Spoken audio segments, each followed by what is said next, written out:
Հրանտ Միքայելյանը գրել է, ասում է. Հայաքվե նախաձեռնությունը պահանջում է անհապաղ կազմակերպել և Սիրիայից տարհանել հայ համայնքը։ Հիմա ուզում եմ հասկանալ, տղերք, դուք նախ ծխել քնել էիք, նոր արթնացաք, թե արթնանալուց հետո եք ծխել։ Ախր կարելի էր չէ իմանալ, թե քանի օր է, ինչ աշխատանքներ են կատարվում։ Կարելի էր գոնե պարզել, թե ովքեր ինչ հանդիպումներ են ունենում այս օրերին, թեկուզ մոտավոր։ Չէ՞ որ բնականաբար ամեն ինչ իմանալ չէիք կարող, որովհետև հանդիպումների մեծ մասը փակ են։ Լավ, հիմա հայտարարության իմաստը որն է, երբ արդեն դժվարությունները հաղթահարվել են, երբ մարդիկ իրենց կյանքը վտանգելով հանդիպումներ ունեցան և պայմանավորվածությունների հասան։ Հայ համայնքը անվտանգ է, հայկական թաղամասեր ոչ ոք չի մտնելու, թե բա պահանջում ենք անհապաղ տարհանել։ Մեջներդ երկաթյա ձվերով տղա կա, որ այս օրերին մտներ Սիրիա։ Հալեպի իշխանությունները հաստատել են իրենց աջակցությունը Սիրիայի հայկական սփյուռքին և խոստացել են նպաստել Հայաստանի գլխավոր հյուպատոսության գործունեությանը։ Հալեպում Հայաստանի գլխավոր հյուպատոս Արա Ավետիսյանը հանդիպման ժամանակ հայտնել է, որ պատրաստ է համագործակցել երկրի նոր ղեկավարության հետ։ Քննարկվել են երկկողմ համագործակցության հարցերը, Հայաստանի և Սիրիայի պատմական կապերը, ինչպես նաև հայկական համայնքի դերը տարածաշրջանի կյանքում։ Երկրում իրավիճակը շարունակում է մնալ լարված։ Հրանտ Միքայելյան։ Քաղաքական գիտությունների թեկնածու, քաղաքական գործիչ Գուրգեն Սիմոնյանը կարծում է, որ Ամերիկայի Միացյալ Նահանգների նախագահ Դոնալդ Թրամփը ձգտում է թույլ չտալ, որպեսզի ուկրաինական հակամարտությունում որևէ հաղթող կողմ լինի, իդեմս Ռուսաստանի, Ուկրաինայի և ԵՄ-ի։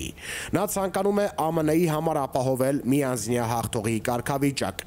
Գուրգեն Սիմոնյանը նման տեսակետ հայտնեց Armenpress-ի հետ զրույցում, անդրադառնալով ռուս-ուկրաինական հակամարտության կարգավորման գործում Միացյալ Նահանգների նախաձեռնողականությանը և միջնորդական քայլերին։ Միացյալ Նահանգների դիրքորոշման և գործելակերպի շրջադարձն ու փոփոխությունը պայմանավորված են ոչ միայն նոր նախագահի ընտրությամբ, այլև քաղաքական վերնախավում կուսակցական փոփոխությամբ, երբ դեմոկրատներին փոխարինելու եկավ հանրապետականների իշխանությունը և Բայդենի պաշտոնավարման օրոք դեմոկրատիայի համար առաջամարտիկ պետության հավասարակշռված մոտեցումները շրջաբերաբար փոխվեցին մերկանտիլ շահերով պայմանավորված և առավելապաշտական մոտեցումներով առաջնորդվող հանրապետականների առաջնորդ Թրամփի իշխանությամբ, ասաց Սիմոնյանը։ Նրա դիտարկմամբ, եթե ամբողջ արևմտյան ճակատի անվտանգային համակարգն ապահովում է միայն ԱՄՆ-ն զգալի ծախսերով հանդերձ, ապա այստեղ ելնելով այդ տրամաբանությունից և Թրամփի մոտեցումից, հաղթող պետք է լինի միայն Միացյալ Նահանգները։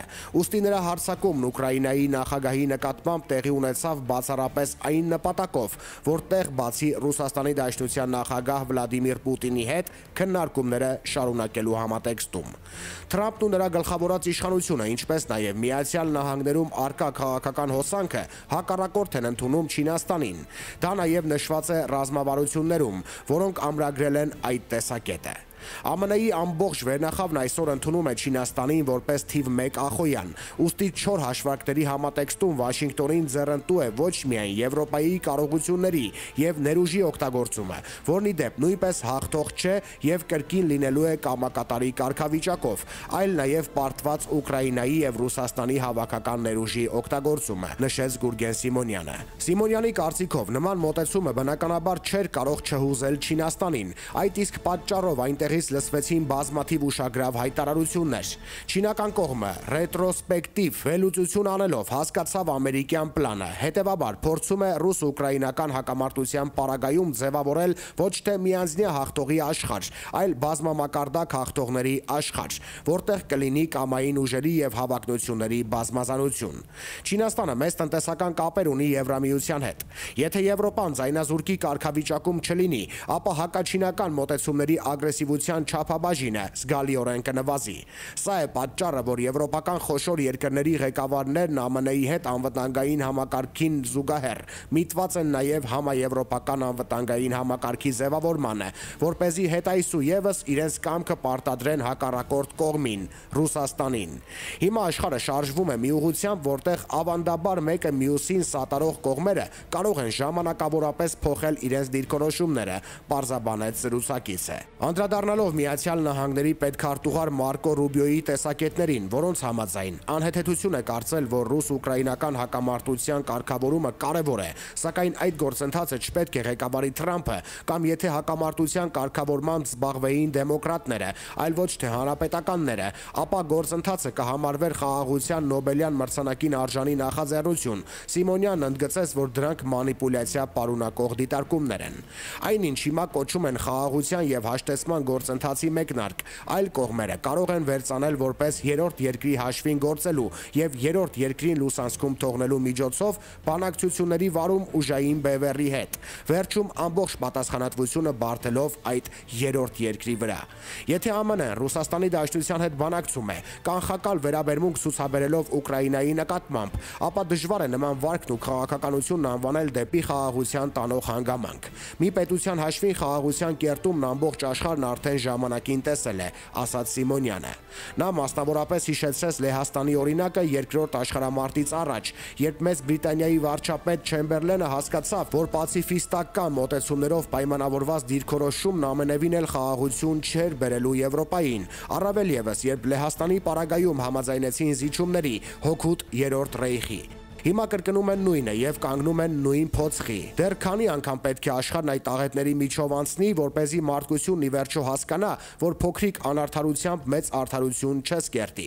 Փոքրիկ անարդարությունը հիմք է դառնալու ավելի մեծ անարդարությունների համար, նշեց մեր զրուցակիցը։ Սիմոնյանն անդրադարձավ նաեւ Զելենսկի-Թրամփ բանավեճից հետո Ուկրաինայի նախագահի հայտարարություններին, որ պատրաստ է շարունակել խաղաղությանն ուղղված բանակցությունները եւ ստորագրել երկրի օգտակար հանածոներն ԱՄՆ-ին տրամադրելու համաձայնագիրը։ Քաղաքական գործչի կարծիքով Զելենսկին այդուհանդերձ գիտակցեց, որ գործ ունի բավականին ուժեղ եւ ազդեցիկ պետության ղեկավարի հետ։ Առանց ԱՄՆ-ի օժանդակության Ուկրաինան կունենա մեծ դժվարություններ։ Չմոռանանք, որ ուկրաինացիները կռվում են Ռուսաստանի դեմ, այն պետության, որի անվանումն արդեն ահ ու սարսափ է ներշնչում 192 պետություններին, անգամ խոշոր տերություններին։ Միացյալ Նահանգների նման խոշոր խաղացողի կողմից ձեռքերը լվանալու հանգամանքն Ուկրաինայի համար կարող է լինել մահաբեր։ Թեև ուկրաինացի ժողովուրդը հերոսաբար մարտնչում է, իսկ Եվրոպան նրան սատարում է ամեն գնով։ Այնուամենայնիվ, Եվրոպան իր հերթին դեռ նոր պետք է ձևավորի ԱՄՆ-ին զուգահեռ անվտանգային համակարգ, ասաց Սիմոնյանը։ Նրա դիտարկմամբ եվրոպական նոր սպառազինության ստեղծումը եւ մատակարարումն Ուկրաինային կպահանջի տասնյակ տարիներ, մինչդեռ ականատես կլինենք արյունալի, սարսափելի դրամատիկ կորստաբեր պատերազմի։ Խորը հիասթափություն եւ վիրավորանք ապրելով հանդերձ Զելենսկին միևնույնն է, իր ժողովրդի եւ պետության համար կփորձի նորից ձեռք մեկնել, եւ թեև բոլորս ականատես եղանք Թրամփի հետ նրա հանդիպման եւ բանավեճի որակին, այդուհանդերձ Զելենսկու հետադարձ հայտարարությունները բացառապես պայմանավորված են Ուկրաինայի շահերն առավելագույն չափով սպասարկելու ձգտումով, եզրափակեց Սիմոնյանը, նյութի աղբյուր Armenpress.am